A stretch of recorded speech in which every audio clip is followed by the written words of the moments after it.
Here we go, Steelers. Here we go. All right, I just had to start off with a good note here. Welcome to Moneyline MMA coverage of UFC Fight Night in St. Louis.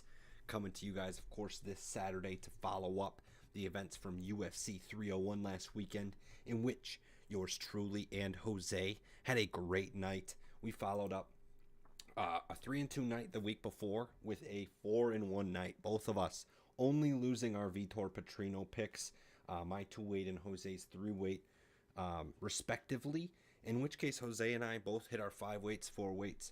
We're on a pretty good streak coming into this fight night. Obviously, hitting at a very high level this year, and looking to keep that heat coming into this week. As far as the fights go, man, Joe Anderson Brito, my boy. Wow. Jose, I don't know if you ever did get a chance to check out the replay. As I was telling you, though, man, kicked his shin into oblivion. It bled so bad they had to stop the fight. It was fantastic. I did get a chance to go back and look at that, and yeah, I for a second I thought it actually split all the way from the top down because how it just ran down his leg. But I Yeah. did see it was still a big like Huge long cut gaping on wound. top.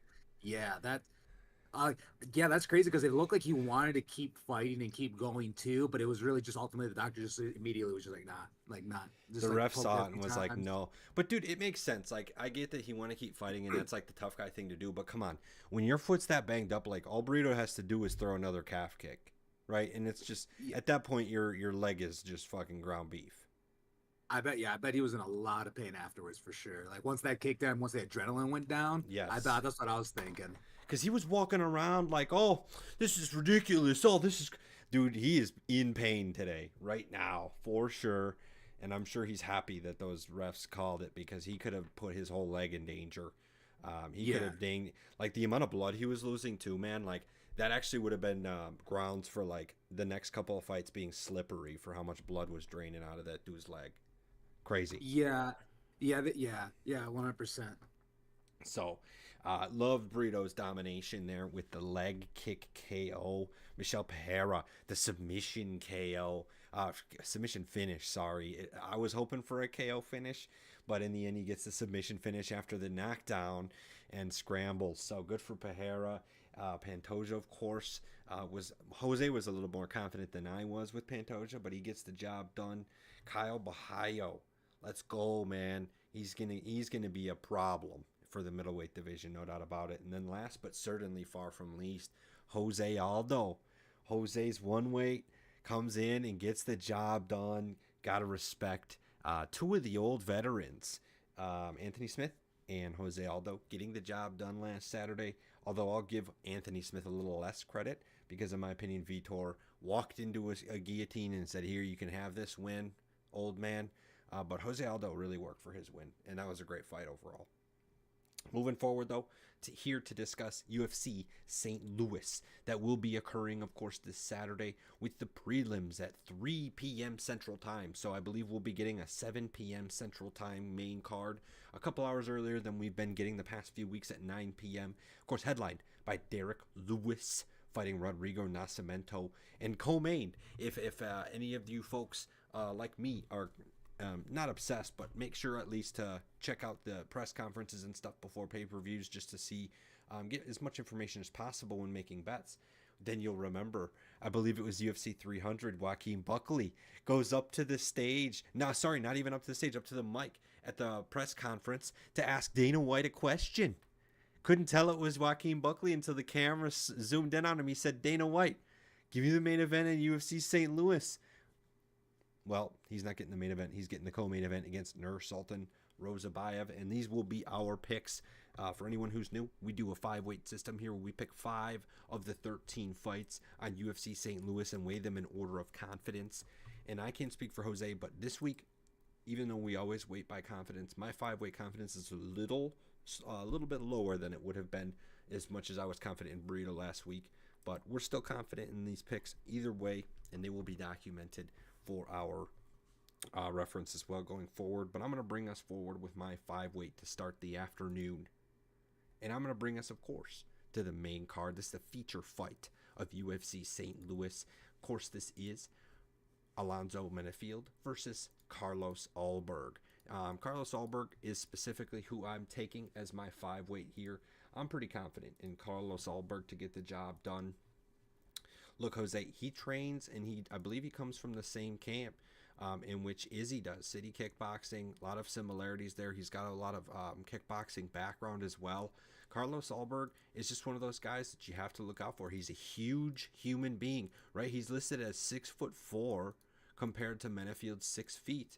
And he's got an inch of reach advantage on top of that. He's a little bit younger. And even though he's only got 11 professional MMA fights, he's got a lot of professional kickboxing experience as well. So that being said, I'm pretty confident in Carlos Ulberg here. I give a lot of credit to Menefield and his ability. His win against Dustin Jacoby specifically was pretty impressive, but he still got outstruck by Dustin Jacoby somewhat significantly. And even Dustin Jacoby had over 2 minutes of control time. Let's just say, man, when you look strictly at the stats for that fight, Alonzo Menefield did not win. It was his knockdown, and that's about it that really got the win against Dustin Jacoby. I think Carlos Ulberg completely dominates the striking category of this fight.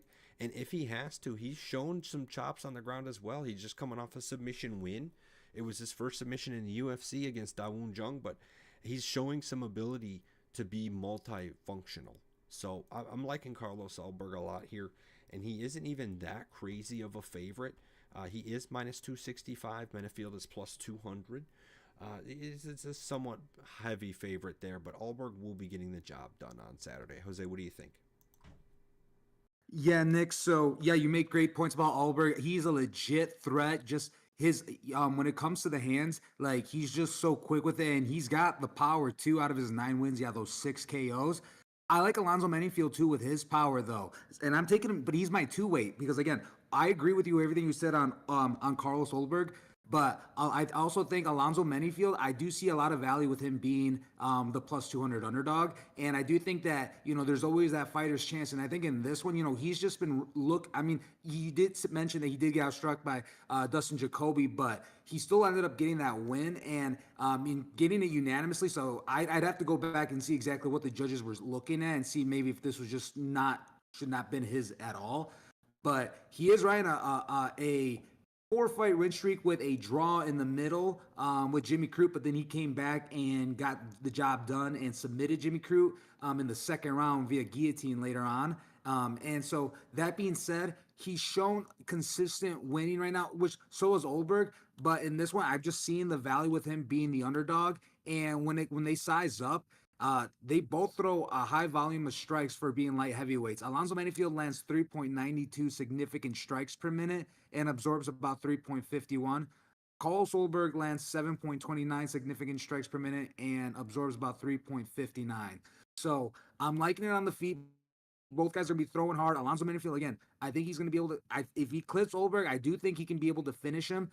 He is a finisher. This is one fight that I definitely do not think is going to make it by the end of the 3 rounds. I think someone is definitely going to be put to sleep. And there is going to be some wrestling initiated by both guys. I think both are going to just put each other against the cage and try to impose like their strength. That's really how I see this fight going down. But at the end, I think someone's going to get clipped. And I'm liking the chance with Alonzo being the plus 200 underdog. Yeah, there's no doubt, man. I agree that the plus 200 underdog is not bad at all for value on Menefield. He does possess a whole bunch of power, and his ability to dog out some of his previous wins can't be denied. Like you said, even though he gets outstruck and he gets the knockdown against Jacoby, so that's a significant, like, once you get a knockdown in a round, you pretty much win the round for sure. So he's shown the ability to kind of dog through some of these test situations in which other fighters kind of maybe struggled against, or obviously do struggle against. One interesting correlation I noticed while you were talking as well is they have a common opponent, Fabio Charant.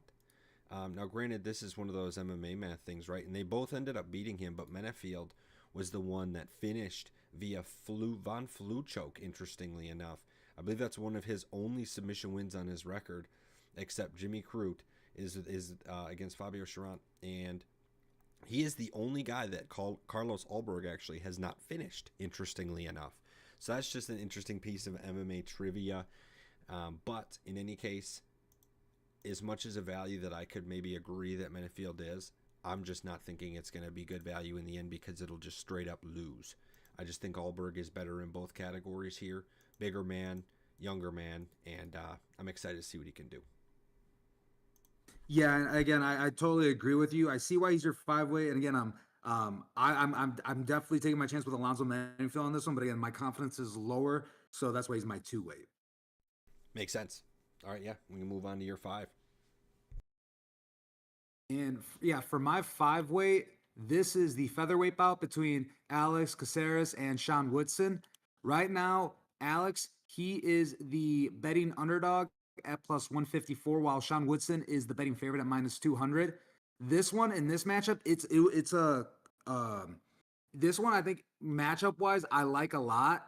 You got Alex Caceres. He's been in the UFC already for quite some time, and he's been win or loss. He's fought a lot of up and coming prospects, and I think Sean Woodson's one of those dudes that is an up and coming prospect that he needs to beat to just pretty much stay relevant. But at the end of the day, I think Sean Woodson will get the job done based off the striking alone. Alex Caceres, I like him a lot as a grappler, but all fights start on the feet, and I think Sean Woodson is going to probably, I would say he's going to outbox Alex Caceres most likely, and Alex Caceres is definitely going to have to heavily rely on his jiu-jitsu, and I think that won't be enough, and it just would be enough to just have him go on all 3 rounds. But Sean Woodson ultimately, I see winning via unanimous decision. How they match up wise, but Alex definitely has a lot more experience. But I continuously say like when I look at their heights, I like the taller guys and I always like the guys with the longer reach. And in this matchup too, again the fight's gonna start on the feet, and I think Sean Woodson's the better striker.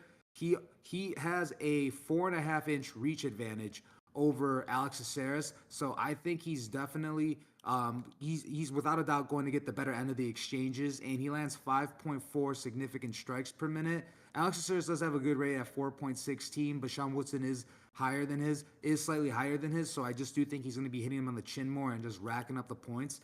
And when it comes to the grappling department, again, Alex Caceres, I definitely think is going to be the better grappler, but Sean Woodson, I think, is also more than good enough to just avoid any sticky situations and getting deep in the trenches on the ground with Alex Caceres. Sean Woodson does have an 84% takedown defense, so that's a big reason why I think this fight would be pretty much on the feet, and he will ultimately, I think, win via unanimous decision. What are your thoughts on this fight, Nick? I officially don't have a weight on this fight. So this is one of the 5 I did not choose, but I do lean Sean Woodson as well. I like his range. Of course, his nickname, the Sniper, is pretty accurate in the sense that I think he likes to be at distance and kind of strike from the outside. It is a little nerve-wracking seeing a couple of his split decision fights the last couple of years, and he's only fought once in 2022, once in 2023, and then he fought in January, so he hasn't been really that active either. But in all reality, Alex Caceres is just nothing to be like. I don't mean to be disrespectful or anything, but he's just not as exciting. He's nothing to really like get up and get out your seat for. He's 21-14 as a professional, and I get that MMA right is a lot different than boxing in that you're not going to see undefeated fighters, blah blah blah. Of course, right? But Alex Caceres routinely, struggles against not the greatest of fighters, and he'll beat not the greatest of fighters as well. Of course, Giga Chikadze is good. Sadiq Yusuf is good, right? But those are guys that I think he should be beating if he thinks he's going to be able to beat Sean Woodson. So yeah, totally agree with you on Sean. Yeah, you summarized it best. They're continuously putting him against these up and comer dudes, and if he's not beating them, this should be Sean Woodson. I think he can hang up there with Jakoski and Sadiq Yusuf. So yeah, he couldn't even Kron Gracie too back in the day. This he got submitted by him, but that's not gonna be the case in this matchup.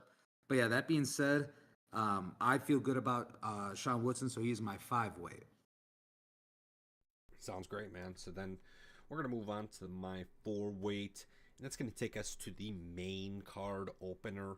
exciting main card opener at that. This is going to be one of two heavyweight bouts on the card for UFC St. Louis. We're going to have a heavyweight bout to open the card and a heavyweight bout to end the card. We're going to start with the first one between Waldo Cortez Acosta, WCA, or Salsa Boy, versus Robeles de Spain, the big boy. And of course, that's a fitting nickname because he's 6'7", with the UFC record in reach, 84 inches.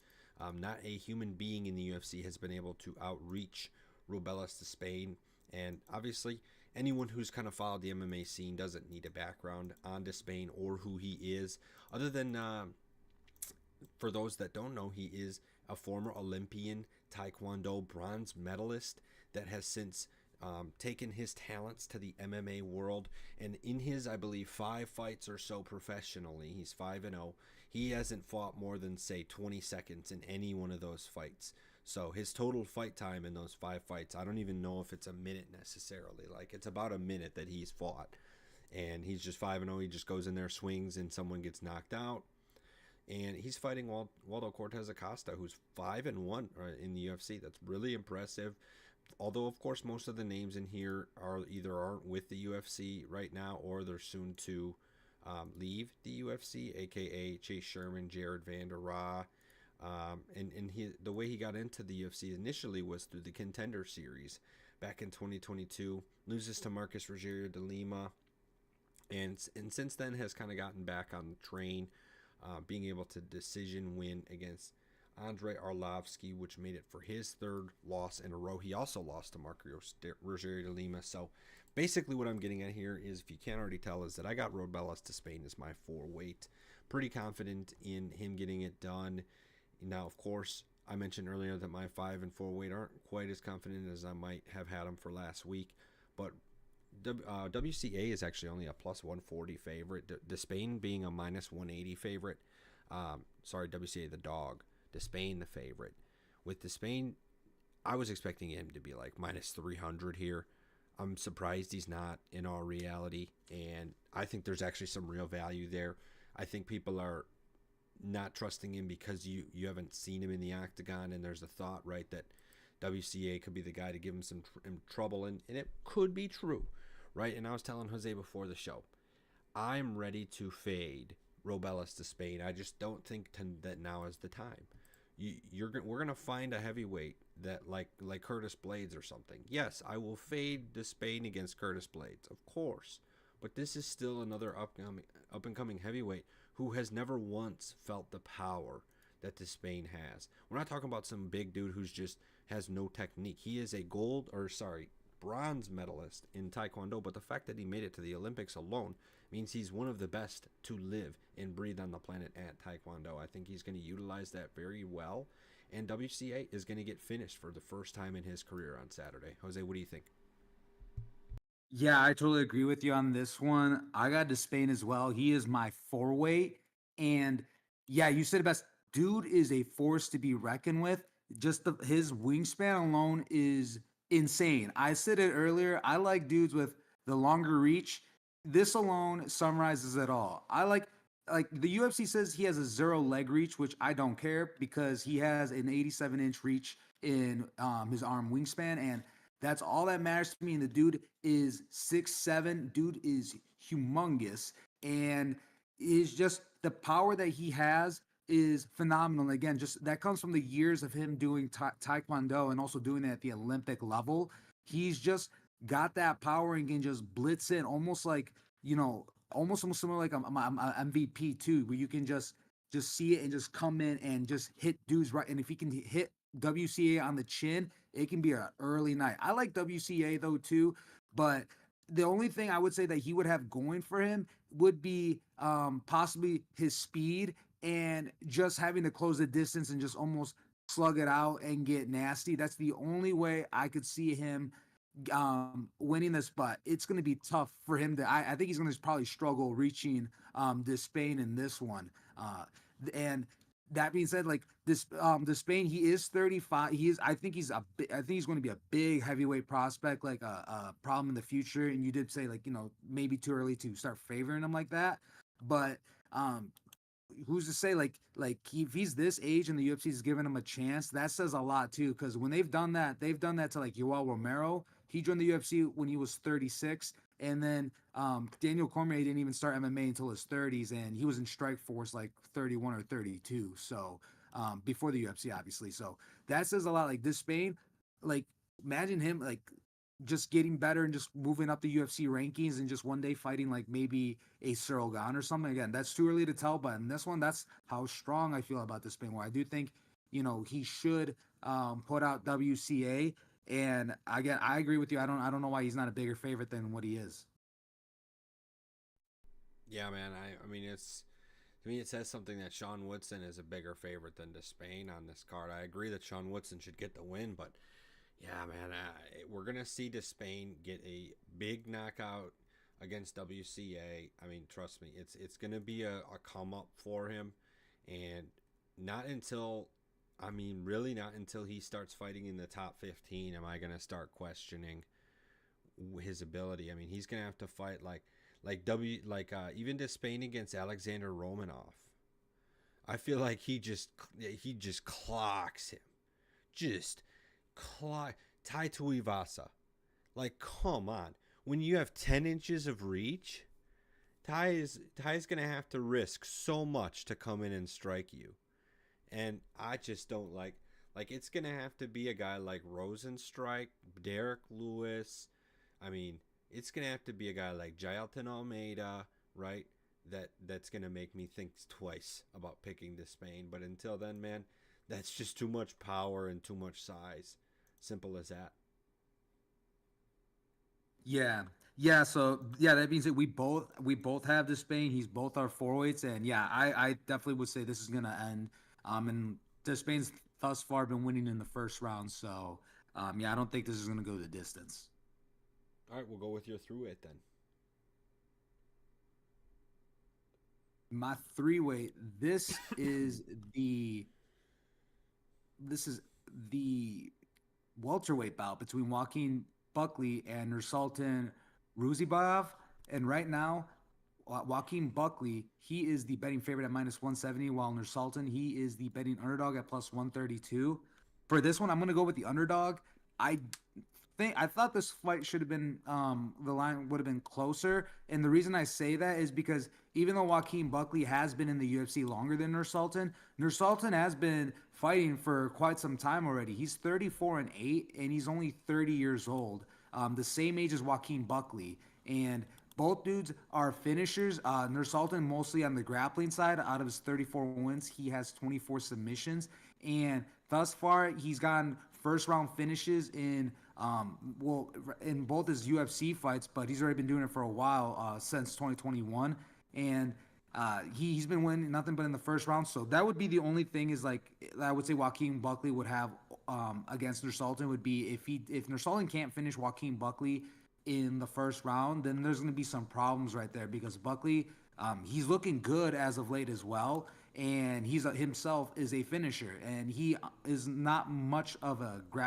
submission finisher like Nursultan, but he's more of like a KO knockout artist. Out of his 18 wins, he has 13 of them come by KO/TKO, and Joaquin Buckley, we know he's flashy and he can get wild, but he's been putting himself more together, almost like Michel Pereira, where he can be explosive and has just raw talent, but when he keeps it together and sticks to a game plan, he can look just like the best fighter, like he can that night, like in terms of just overall great, phenomenal footwork and striking and staying composed, and then letting the explosive, crazy stuff come out when he picks and chooses as opposed to just letting his energy out to do it. Nursultan, though, again, he has so much experience. I think he's going to be able to survive and weather the storm and whatever Joaquin Buckley throws at him. Whether he goes crazy or not, I think Nursultan ultimately, yeah, is going to try to just pick and choose and take him down and try to possibly take his back and get a rear naked choke. He's been getting mostly his Kimuras. I not don't see as many Kimuras in the UFC, so I can see if he takes out Joaquin Buckley, possibly taking his back and going for a rear naked choke. Even though Joaquin Buckley has never been submitted, if that's not the case, then yeah, I would see Nursultan winning by unanimous decision. Closest, yeah, I would say, I guess, just winning by decision in this matchup. He is the taller guy. Both their reach is the same, but Nursultan's 6'5", while Joaquin Buckley is 5'10". So that I think just him being the taller guy, it's gonna be a little. Joaquin Buckley's definitely have to close in the distance a lot more just to be hitting to reach Nursultan's chin. So I think Nursultan's gonna play a smart game plan and rack up points and eventually go for the submission kill. What are your thoughts on this fight, Nick? Man, honestly, you kind of read my mind. I also have Rozabayev to wait for me, so one notch less confident, but pretty much same thoughts, man. I think Rozabayev is some really good value specifically. So this is not only just I thought that Rozabayev will win, but he's also the dog, man. He's plus 132, and Joaquin Buckley's minus 170. And I kind of get it, right? Because Joaquin's coming off a 3-fight win streak. But, man, Nursultan just doesn't lose, man. And I get that he hasn't had quite the competition in the UFC, at least, than Joaquin Buckley has. But, man, he goes in there and dog stuff out. He just 2 knockout wins in his last 2 fights, and that's not even his strength. Like, he's in as his base a wrestler grappler. He's got 20 submission wins on his record and 0 of them in his 2 UFC fights that finished in the first round. I mean, the one thing maybe you would say against him is that he'll have too much confidence in his striking, and he just abandons the whole grappling side of it. Um, and Buckley has shown some promise, right? Like specifically, I'm pretty sure when he fought Albert Duraev, I picked Albert Duraev to win, thinking that Albert was going to get on Buckley's back and choke him out. But Albert Duraev was unsuccessful, bad shots, bad takedowns, and only landed 2 of 9 attempts. And Joaquin Buckley got the win in that fight. So I think you're exactly right in that he has to have that striking base, that respect from Joaquin Buckley, and then as he gasses out, go in for that submission because you're right in that Joaquin Buckley's never been submitted, but I really think Nursultan's the most talented artist that he's going to have faced. On top of the size advantage, I mean, holy crap, is that height difference going to be noticeable? So we'll see, man. That's going to be something that I think it's bet harder when we see it. They're going to weigh in and get a face off, and people are going to say, wow, Nursultan is that much bigger than Joaquin Buckley? We need to bet on him. Well, guess what? Moneyline MMA told you to do it on Monday. Yeah, that's I 100% agree with that. I back that up 100%. Yeah, people don't know why Nursultan's this much of an underdog, but there's a lot of value in seeing him as a plus 132 underdog as of now. So, yeah, that being said, yeah, I agree with you. We both have Nursultan. He is my 3-weight and he is your 2-weight. Yes, sir. So we just got a couple more fights left on the books for you guys, and that is going to lead us to the main event of Saturday afternoon. This will be my 3-weight, and I actually am going to be taking the dog. I'm going back to the dog side of things. Oh, oh, oh, oh, oh, oh. Rodrigo Nascimento is going to defeat Derek Lewis. Look, I hate to say it. I am not going to have a dime on this game this fight. I'm watching too much hockey lately. I'm not going to have a dime on this fight because Derek Lewis, I love him, right? I do not want to root against Derek Lewis. He's awesome. He's a fan favorite, one of my favorite American fighters, one of my favorite fighters in general. But Nascimento just to me has the tools that are kind of necessary to beat Derek Lewis at this point in his career. I feel like most of Derek Lewis's recent fights have been really unsuccessful, and the fight that he did win against Marcos Rogério de Lima was kind of like a, hey Derek Lewis, here's a good matchup for you. You should win this one. You know what I mean? Like Rogério de Lima is very clearly like a middle of the line to slash bottom of the line UFC heavyweight. And to have him matching up against Derek Lewis is a very clear step up that Derek Lewis was able to handle no problem. And we could maybe say the same about Nascimento, but he's at least beaten all the opponents that he should up to this point. Of course, Tanner Boser, Dontel Mays, Ilir Latifi. A lot of people seem to dog on Dontel Mays, but he's been pretty good in his career outside of his loss to Nascimento. And they fought twice, in which he just beat them recently again. So that second time, you got to give Dontel credit. He didn't get finished. But Nascimento to me just has also the last point I wanted to make is the ability to wrestle. I think he at times of need, if he feels like he'll get struck, I think he leans on it. He takes Derek Lewis down. Derek sadly looks like a turtle on his shell when someone takes him down, and Jalton Almeida kind of showed it too.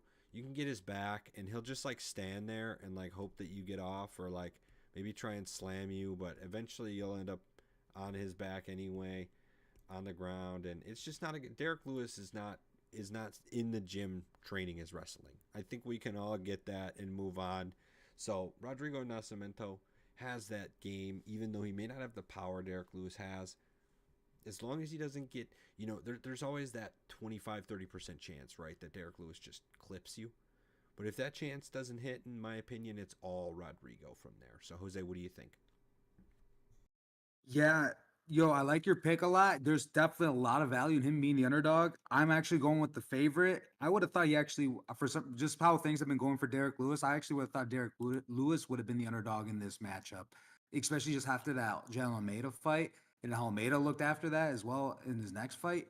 So, this one, I thought Derek Lewis definitely would have been the underdog, and I was like, I like it because like the puncher's chance, and not to mention that Derek Lewis is 39 years old. He's getting up there. You are right. He is like, a shell of his former self, gets taken down, not getting up right away as like he used to. I think he's going to have to come out. He's going to probably have to come out and really be explosive and be moving, just be moving on his feet consistently. He's for a big guy. He is a pretty elusive guy, though. He'll throw some flying kicks every once in a while. That flying knee against De Lima. So that being said, Nascimento as well as you mentioned, he's I think he could possibly submit Derek Lewis if he were to win this one, but I think Derek Lewis is he's at the tail. I think he's definitely at the end of his career, and it's just one of those where I think he's gonna try to just leave with a little big like a big bang. And I'm feeling like his training definitely he needs to be ready not to get completely out wrestled and not just be like I'm gonna muscle my way up. Learn how to get against the cage and put your hands up like just work your way up against the cage, not just like look lost on the ground. But his striking still and power, I would still say, is there, and he can be live to knock out Nascimento at any moment, even being the last minute. And I think another reason maybe why Nascimento is a underdog though is probably just again the level of competition he's fought, but not to mention losing and getting knocked down the first round by Chris Dawkins. Like I think that you know just I think a lot of people remember Chris Dawkins just the way he left the UFC and just being knocked out brutally like 4 times in a row. And that so just if you're getting knocked out by that guy, maybe Derek Lewis is going to knock you out then too. So that's what I'm banking on, as well as just Derek Lewis getting that knockout win. Other than that, he's just a big guy too in general. And Nascimento does have a 1 inch reach advantage, but Derek Lewis is just a thick man. Rodrigo Nascimento will probably land more strikes, but Nascimento also absorbs a lot of strikes. He lands 4.31 significant strikes, but he absorbs 4.76. So Derek Lewis, he only lands 2.43 significant strikes per minute, but I think he one of those is that again I think may clip Nascimento. That's the only way I really see Derek Lewis. I don't think I'd see Derek Lewis really winning this by unanimous decision. I'm just gonna straight up think that he would win it via KO/TKO. But again, this is the heavyweight division, so anything can happen. And that being said, this is my least confident pick. So I have Derek Lewis as my one weight. What are your thoughts on this fight, Nick? Yeah, man. Well, you pretty much know that I got the underdog here in Nascimento, and so we'll be disagreeing here. But I think you make some valid points, no doubt about it. It'll be interesting to see. Derek Lewis has that puncher's chance. I think Nascimento in his American top team brethren, he's got really good training partners. And to be honest, I get it. The knockout against Chris DeCoste doesn't look good, but let a guy in his 20s breathe a little bit. I think he's got room for improvement in every fight that he's been in. He's now 31 years old. So back in 2020, he would have been 27. So, let a guy get some experience, let him grow up a little bit. And I think he's going to change some people's minds moving forward after he beats Derek Lewis on Saturday.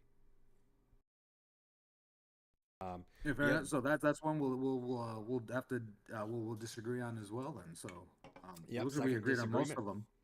Yeah, yeah. So 3-2.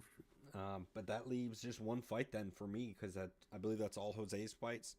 I just have one more for those that have been paying attention. We have not covered my one weight yet, and that's a fight that Jose did not have a weight on.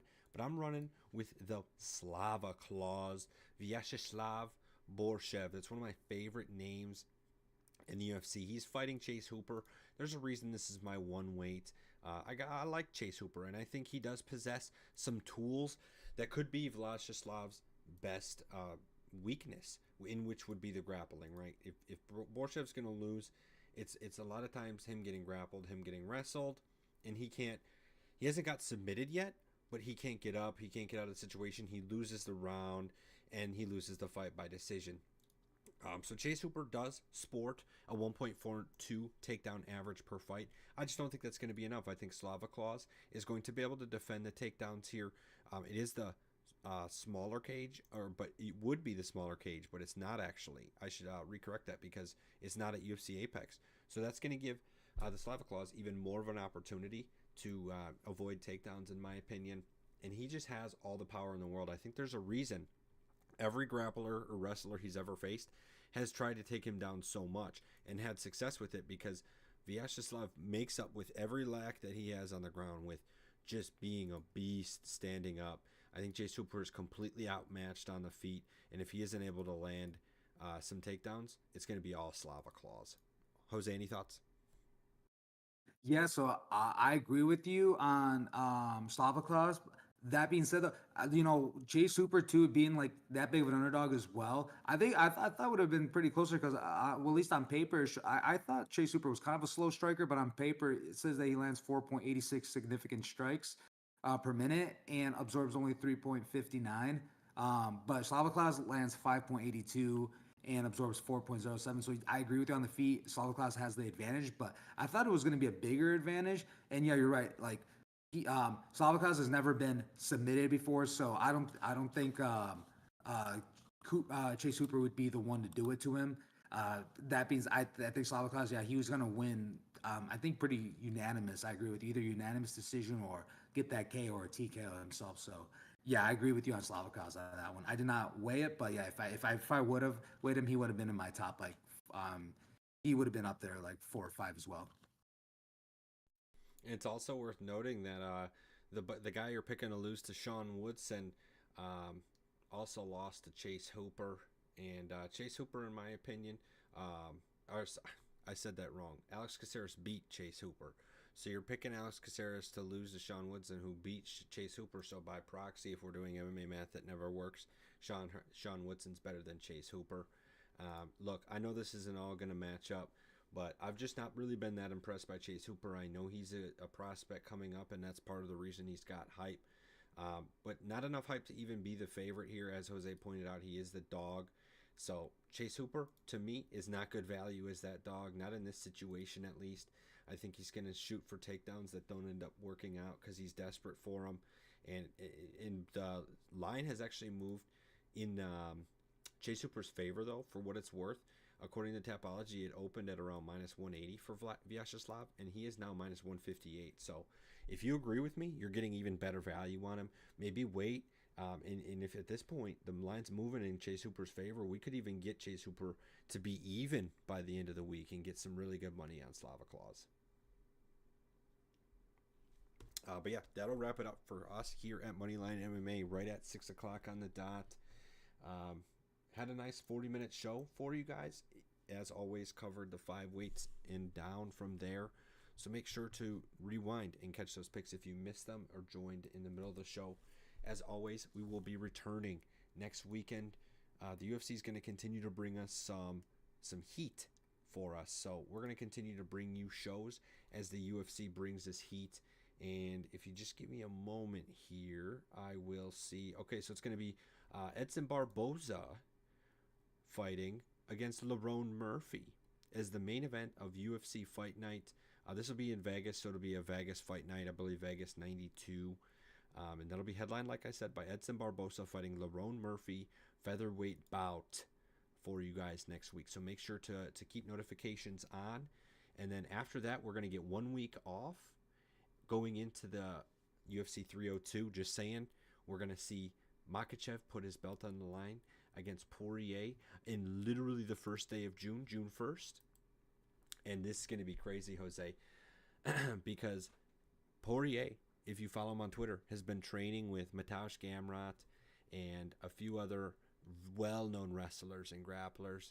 I am excited to see what that training can take out of Dustin Poirier and see what he can do against Makhachev, man. Imagine a Dustin Poirier that's sharp in his wrestling game. Damn, damn, dude. Oh boy. Makhachev might be in for something because Poirier can match his striking. Makhachev's been somewhat lucky, I'll call it, because he hasn't gotten as many fighters that can match his striking in the lightweight division. Just wait. Just friggin' wait. But I will stop delaying. Thanks for listening. That show will be coming up. And in the meantime, have a great week. See you next week.